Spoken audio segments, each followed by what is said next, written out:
Bonjour à tous et bienvenue sur la chaîne. Aujourd'hui, plongeons ensemble dans un épisode bouleversant et crucial d'Ici tout commence, le numéro 1162, diffusé ce vendredi 25 avril 2025. Dans cet épisode intense, Vic prend une décision radicale, elle refuse l'opération et la chimiothérapie, malgré les appels désespérés de ses proches. Autour d'elle, les tensions explosent. Mehdi découvre la vérité sur le livre de Doria, Hortense est choquée, et Enzo n'a plus le droit de rester en spectateur. Mais ce n'est pas tout, à l'Institut.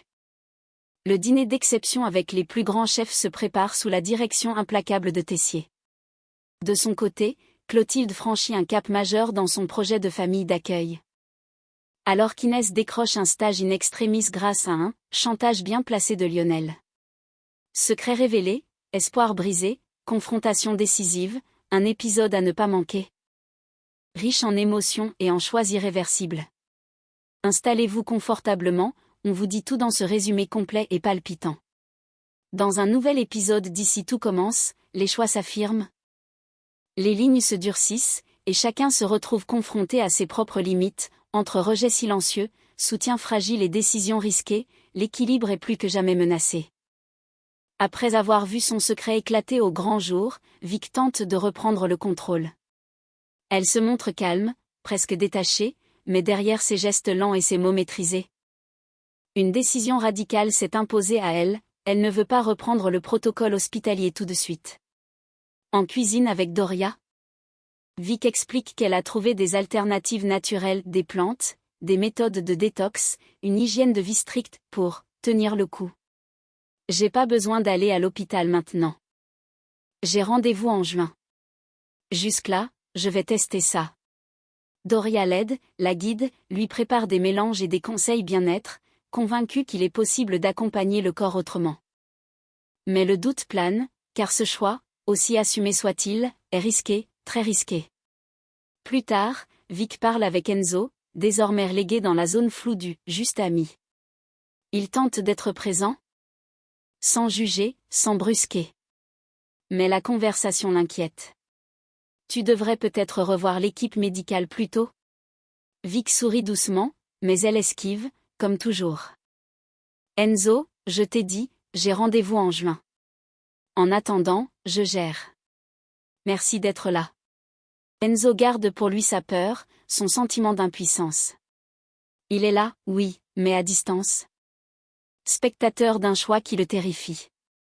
Pendant ce temps, Inès est en galère. Elle a oublié d'envoyer sa convention de stage et se retrouve sans affectation à la dernière minute. En espérant un peu de solidarité, elle propose de rejoindre Zoé et Lionel au café. Mais la réponse est cinglante. Jeff prend pas de stagiaire. C'est mort, tranche Zoé, sans un mot de plus. Lionel, en retrait, suit l'élan sans broncher. Ouais, c'est pas le bon moment. Le message est clair, ils ne veulent pas d'elle dans les pattes. Pas d'embarras, pas de poids supplémentaire. Inès, déçue, comprend qu'elle devra se débrouiller seule. Entre les refus déguisés, les soutiens fragiles et les choix médicaux dangereux, cet épisode creuse un peu plus les failles de chacun. Vic avance sur un fil tendu, soutenu, oui, mais pas toujours par les bonnes personnes. Et autour d'elle, ceux qui veulent l'aider se heurtent à un mur, pendant que ceux qui demandent de l'aide, comme Inès, se retrouvent laissés pour compte. Car à l'Institut, parfois, ce n'est pas l'indifférence qui blesse le plus, mais le silence.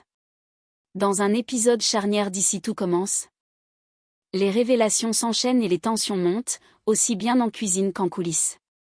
Les secrets personnels et les enjeux professionnels se télescopent, mettant les nerfs à rude épreuve. Depuis l'aveu de Mehdi à propos de la maladie de Vic, Hortense est profondément secouée. Non seulement par la gravité de l'annonce, mais aussi parce que son propre compagnon lui a caché une vérité aussi énorme, malgré leur complicité de toujours. Elle ne comprend pas, elle se sent exclue, trahie. Tu savais. Et tu me l'as pas dit. Comment tu peux me faire ça?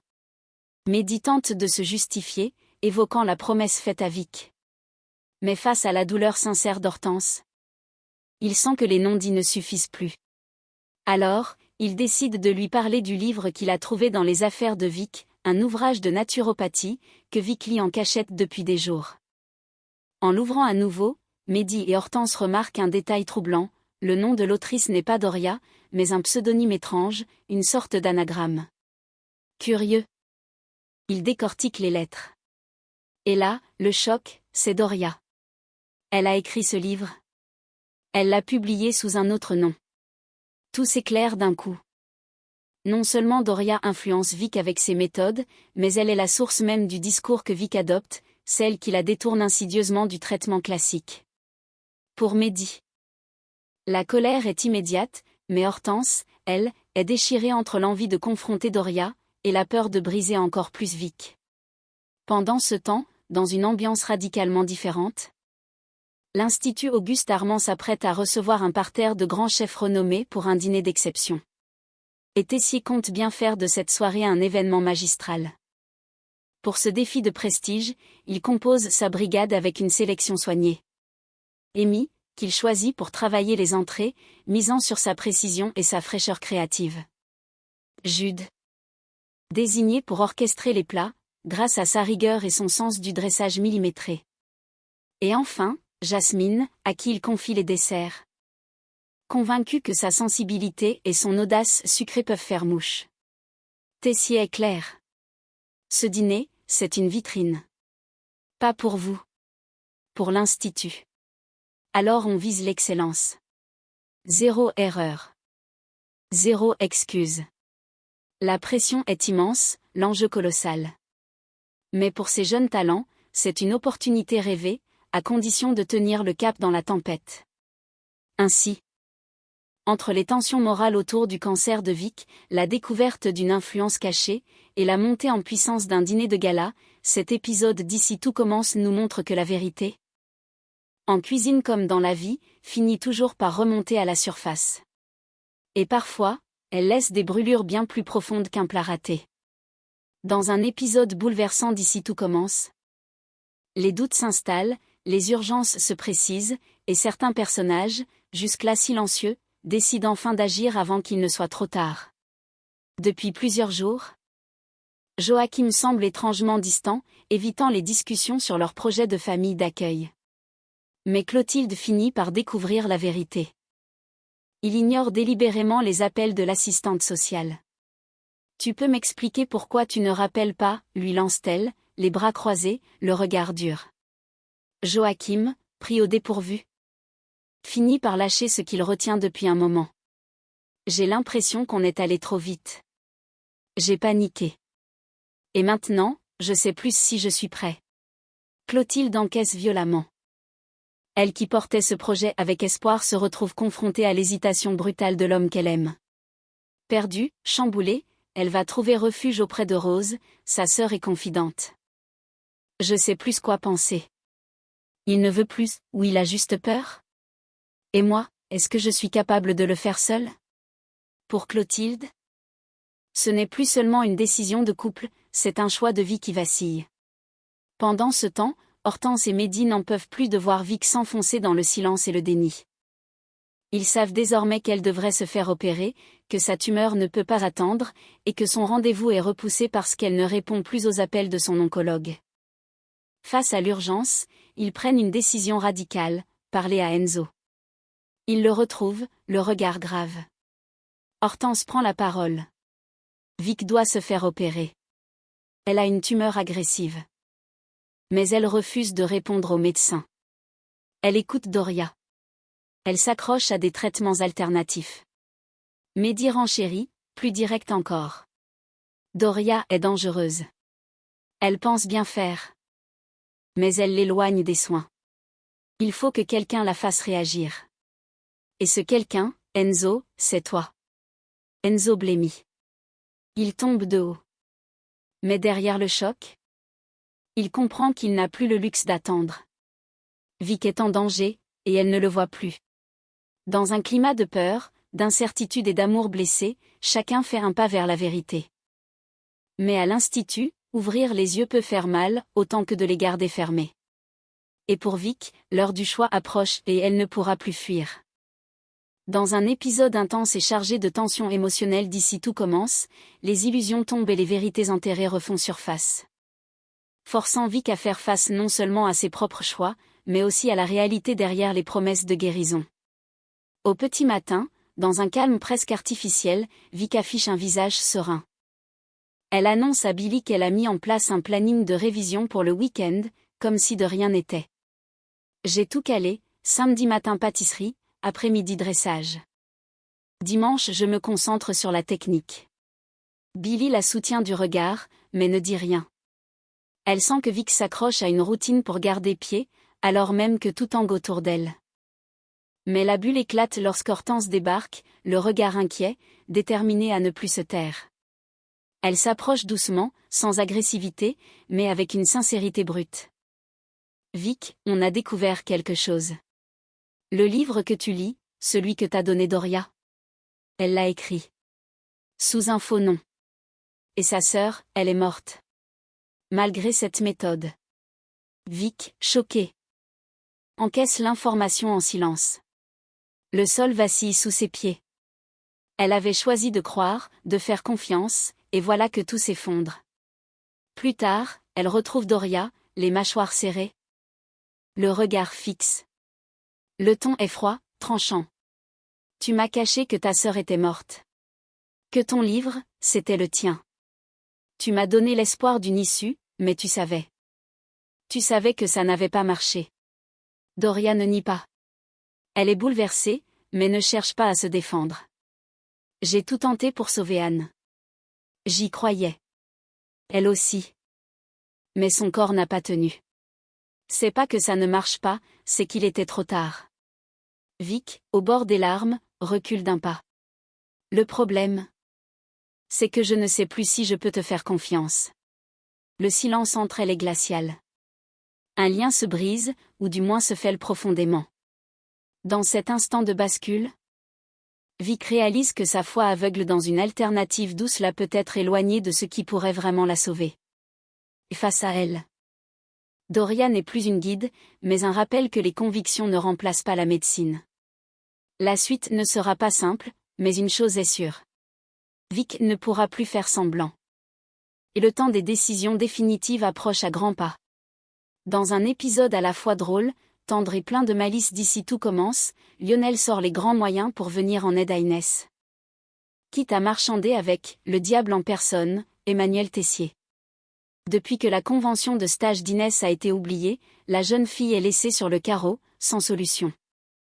Et malgré sa proposition de rejoindre le café où bossent Zoé et Lionel, personne ne veut d'elle dans les pattes. Mais Lionel, pour une fois, ne baisse pas les bras. Il prend son téléphone. Enchaîne les coups de fil, contacte des chefs, des établissements, rien n'y fait. Personne ne veut d'une stagiaire à la dernière minute. Alors, il tente le tout pour le tout. Il pousse la porte du bureau de Tessier, sans frapper, avec son audace habituelle, mais un soupçon de nervosité dans la voix. « Chef, faut qu'on parle. J'ai un deal à vous proposer. » Tessier, agacé d'être dérangé, fronce les sourcils. Mais Lionel continue. « Je vous demande de prendre Inès en stage pendant une semaine. Et en échange, je vous balance une info sur Constance. De première classe. » Tessier le fixe, intrigué. « Tu veux acheter un stage avec du chantage conjugal ? Tu me sous-estimes pas un peu, là ? » Mais Lionel sait exactement où appuyer. Mercredi. C'est votre anniversaire de mariage. Et Constance, elle attend une énorme surprise. Elle en parle comme d'un moment exceptionnel. Genre inoubliable. Le regard de Tessier change instantanément. Mercredi. Mais mercredi, j'ai le dîner des chefs à l'Institut. Un long silence. On lit dans ses yeux le bug monumental. Tessier n'avait rien prévu. Rien. Pas même un bouquet. Finalement. Dans un soupir, il lâche. Bon. Ok. Elle fait son stage.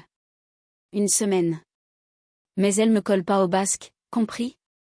Lionel ressort du bureau avec un sourire triomphal. Inès a son stage. Et Tessier, lui, a une alerte conjugale en pleine tête. Un partout. Bal au centre. Mais à l'Institut, comme toujours, les vraies recettes ne sont jamais écrites à l'avance. Dans un moment aussi sensible que lumineux d'ici tout commence, Clotilde, encore bouleversée par les doutes de Joachim, prend son courage à deux mains et décide de s'en remettre à ceux qui ont vécu de l'intérieur, ce qu'elle s'apprête à entreprendre. Dans une atmosphère apaisée, presque intime, Clotilde réunit Léonard et Maya, deux anciens jeunes placés, qui connaissent par cœur les silences, les attentes, les blessures et les rares moments de stabilité qu'offre la famille d'accueil. D'un ton franc, elle leur explique. Avec Joachim, on envisage de se lancer. Mais il doute. Et moi aussi parfois. Alors je me suis dit que peut-être, vous pourriez nous aider à mieux comprendre ce que ça représente. Pour vous. Léonard, touché par la démarche, prend la parole sans hésiter. Franchement, je trouve que c'est une excellente idée. C'est pas juste un geste généreux, c'est un vrai engagement. Et vous êtes le genre de personnes qui peuvent vraiment faire la différence. Clotilde, émue, le remercie d'un regard. Puis, Maya, plus discrète, mais non moins sincère, ajoute avec douceur. Moi, j'aurais adoré avoir une famille comme celle que vous pourriez être. Une famille où on m'écoute, où je me sens en sécurité, juste ça, ça change tout. Ces mots, simples mais puissants, résonnent profondément en Clotilde. Ce moment d'échange, sans jugement ni formalisme, vient renforcer en elle la conviction que ce projet est juste, malgré les peurs. Elle n'a peut-être pas encore toutes les réponses, ni Joachim à ses côtés pleinement engagé, mais elle sait maintenant que leur maison pourrait vraiment devenir un foyer. Et dans les yeux de Maya et Léonard, elle entrevoit ce qu'une présence stable peut réparer, des années de flou, de déracinement, et surtout, le besoin profond de se sentir enfin, chez soi, quelque part. Dans un épisode bouleversant et décisif d'ici tout commence, les craintes deviennent réalité, les espoirs se confirment, et les choix radicaux de chacun bousculent profondément les certitudes. À l'hôpital, Vic franchit une étape importante, elle ose enfin se rendre chez l'oncologue. Non pas pour accepter un traitement, mais pour poser ses questions, chercher des réponses, et surtout, garder le contrôle. Elle écoute attentivement, les yeux rivés sur les explications médicales. Mais lorsque l'oncologue évoque la nécessité d'une mastectomie et d'une chimiothérapie, Vic se referme aussitôt. À la sortie, Hortense l'attend, armée d'un planning précis, une sorte de feuille de route rassurante, qu'elle a construite en pensant au parcours de soins. J'ai tout calé. Le protocole, les rendez-vous, les périodes de repos. On va s'adapter à tout. Ensemble. Mais Vic coupe court. Son regard est ferme, glacé. Je refuse. Je veux pas qu'on me détruise. Qu'on m'ampute. Je veux pas d'opération. Ni de chimio. Rien. Un silence brutal s'abat. Hortense blêmit. Enzo, lui, est abasourdi. Mais, Vic, tu risques ta vie là. Tu le sais, non? C'est mon corps. Mon choix. J'ai besoin qu'on m'écoute. Pas qu'on m'impose. Le choc est total. Ce moment, tant redouté par ses proches, vient de se produire. Vic refuse le protocole médical, au nom de son intégrité physique, de sa peur viscérale, mais aussi de son besoin d'autonomie. Et face à elle, ceux qui l'aiment s'effondrent intérieurement, impuissants. À quelques kilomètres de là, dans une atmosphère bien différente, Clotilde franchit une autre étape de vie. Radieuse, les yeux brillants, elle rejoint Rose pour lui annoncer une grande nouvelle. C'est officiel. On a reçu l'agrément. On va pouvoir accueillir un enfant. Rose laisse éclater un sourire sincère, presque maternel. C'est magnifique. Tu vas être géniale, Clotilde. Les deux sœurs trinquent ensemble, unies dans cette émotion simple et puissante, celle de construire un futur pour un enfant qui en a besoin. Un projet de cœur, longuement mûri, désormais tangible. Ainsi, pendant que Vic choisit de reprendre possession de son corps à travers une décision radicale mais terriblement risquée, Clotilde s'apprête à ouvrir son foyer à une nouvelle vie. Deux femmes, deux choix, deux trajectoires, toutes deux portées par le même élan, celui de se battre pour ce qu'elle croit juste. Et voilà, c'est la fin de ce résumé intense de l'épisode 1162 d'Ici tout commence. Un épisode marqué par le refus de Vic de suivre son traitement, les révélations fracassantes sur Doria, la détresse d'Enzo, mais aussi le tournant lumineux dans la vie de Clotilde avec l'obtention de l'agrément pour devenir famille d'accueil. Alors, selon vous, Vic va-t-elle finir par changer d'avis et accepter l'opération? Doria mérite-t-elle une seconde chance après ce qu'elle a caché? Et ce dîner de gala à l'Institut, sera-t-il à la hauteur des attentes de Tessier?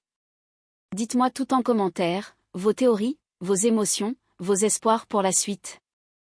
Si vous avez aimé cette vidéo, likez, abonnez-vous et activez la cloche pour ne rien rater des prochains résumés exclusifs. On se retrouve très vite pour l'épisode 1163 qui s'annonce tout aussi renversant. À bientôt, et surtout, prenez soin de vous et de ceux que vous aimez.